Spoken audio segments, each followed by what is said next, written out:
அஸ்ஸலாமு அலைக்கும் வரஹ்மத்துல்லாஹி வரகாத்துஹு.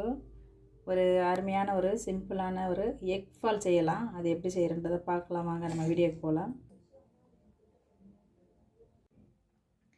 எக் ஃபால் செய்யலாம். நம்ம எக் ஃபால் செய்கிறதுக்கு நான் வந்து ஒரு 6 முட்டை எடுத்திருக்கேன். இந்த 6 முட்டைக்கு ஒரு 4 பச்சை மிளகா, 2 ஏலக்காய், ஒரு 4 கிராம்பு, ஒரு துண்டு பட்டை, ஒரு அரை ஸ்பூன் மிளகு. காரம் வந்து நான் கம்மியாக வச்சுருக்கேன். உங்களுக்கு வேணால் காரம் நீங்கள் அதிகமாக வச்சுக்கலாம். இதுக்கு மிளகாத்தூள் தேவையில்லை. பூண்டு, இஞ்சி ஒரு துண்டு, தேங்காய் இந்த அளவு இருந்தால் போதும். கொத்தமல்லி தழை, வெங்காயம், தக்காளி இது எல்லாத்தையுமே அரைச்சி எண்ணெயில் ஊற்றி இந்த எக் ஃபால் செய்ய போகிறோம். வாங்க அரைச்சிட்டு வந்துடலாம். இந்த பேஸ்ட் வந்து நம்ம அரைச்சிட்டு வந்துட்டோம். வாங்க அதுக்கப்புறம் நம்ம சமைக்க போகலாம். நம்ம ஆயில் போட்டுக்கலாம். அதில் ஒரு 3 ஸ்பூன் ஆயில் போட்டுக்கலாம். ஆயில் போட்டு ஸ்லோவில் வச்சுக்கோங்க, ஏன்னா தெறிக்கும். இதை வந்து நம்ம அந்த ஆயிலில் வந்து இது எல்லாத்தையும் அப்படியே ஊற்றிடுவோம்.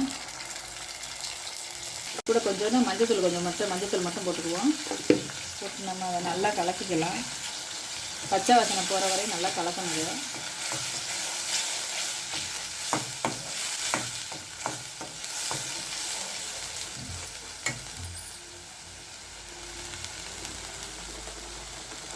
இதுக்கு தேவையான முட்டைக்கு தேவையான சால்ட்டு மட்டும் நம்ம அதில் போட்டுக்கிடுவோம்.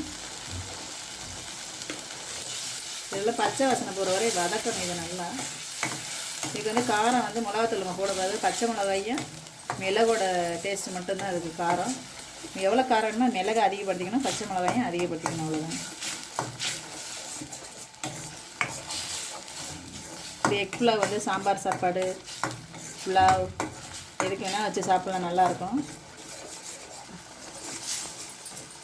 இந்த எக் பால் வந்து புலாவ் சாப்பாடு, சாம்பார் சாப்பாடு, ரசம் எது வேணாலும் எல்லாத்துக்கும், குஸ்கா எதுக்கு வேணாலும் நம்ம தொட்டு சாப்பிட்லாம், நல்லாயிருக்கும். இந்த பச்சை வாசனை போய் ஸ்லோவில் வச்சுக்கலாம். பச்சை வாசனை போய் இந்த எண்ணெய் பிரிஞ்ச வரையும் நம்ம வெயிட் பண்ணலாம்.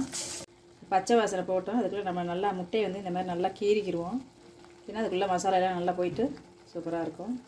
எல்லா முட்டையும் நம்ம இந்த மாதிரி கிராஸில் கீறிக்கிடுவோம். கீறிக்கிட்டோம்னா நல்லாயிருக்கும். பச்சை வாசனை போயிடுச்சு. இப்போ நம்ம வந்து இதில் முட்டையை சேர்த்துக்கிடுவோம். கீறி வச்ச முட்டையை நம்ம அதில் சேர்த்துக்கிடுவோம். அவ்வளோதான், நம்ம முட்டை பால் ரெடி.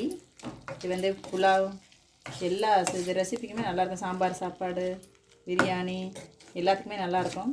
வெறும் முட்டையை சாப்பிடாம இந்த மாதிரி பால் செஞ்சு சாப்பிட்டு நல்லா என்ஜாய் பண்ணுங்கள். நம்மளுடைய எக் பால் ரெடி ஆயிடுச்சு. அவ்வளோதான், நம்ம ஸ்டவ் ஆஃப் பண்ணிடலாம். கண்டிப்பாக இதை சமைச்சு சாப்பிட்டு பார்த்து எனக்கு கமெண்ட் பண்ணுங்கள். எனக்கு சப்ஸ்கிரைப் பண்ணவங்களுக்கு எல்லாருக்கும் ரொம்ப நன்றி.